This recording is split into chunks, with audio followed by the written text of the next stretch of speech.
Shalom keluarga Allah yang diberkati Tuhan, senang rasanya hati saya bisa berjumpa kembali dalam renungan harian kita hari ini dengan judul Murid Kristus yang Sejati. Ayat firman Tuhan diambil di dalam Matius 20 ayat 26 sampai 28. Penulis adalah pengajar piano secara privat dan reguler. Ketika mengajar piano, penulis memberikan yang dikuasai sesuai dengan rencana pembelajaran yang penulis buat dari tingkat pertama hingga tingkat mahir.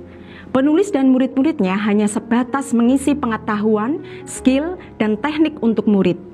Saat kita menjadi orang Kristen, artinya menjadi pengikut Kristus. Itu artinya menjadi murid Kristus. Sudahkah kita sungguh-sungguh menjadi murid Kristus?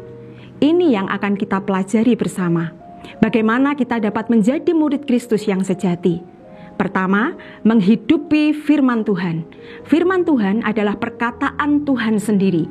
Dan sebagai bukti jika kita pengikutnya, maka kita harus melakukan apa yang dikatakannya.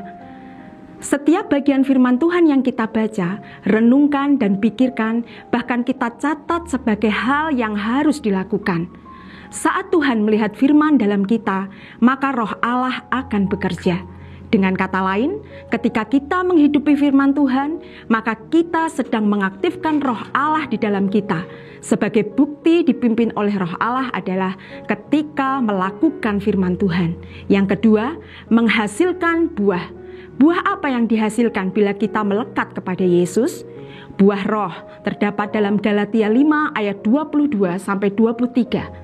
Buah pertobatan di dalam Matius 3 ayat 8, yaitu mengenakan pikiran yang baru. Buah ucapan syukur ada di dalam Ibrani 13 ayat 15. Ada pujian syukur, khususnya saat sedang dalam keadaan tidak baik. Murid Kristus tidak akan bersungut-sungut.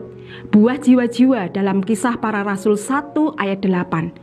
Dekat dengan Allah akan dipenuhi Roh Allah untuk mendorong kita menjadi saksi dan memenangkan banyak jiwa bagi Yesus.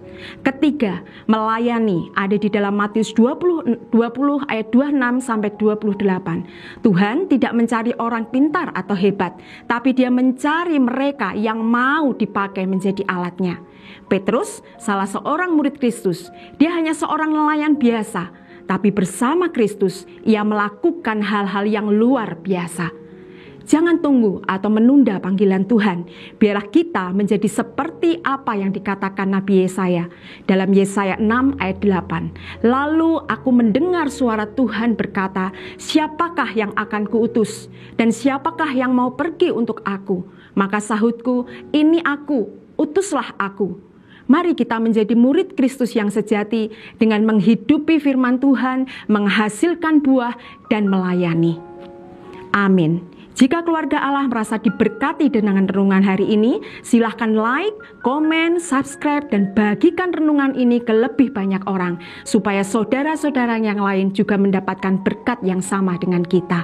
Amin. Tuhan Yesus memberkati.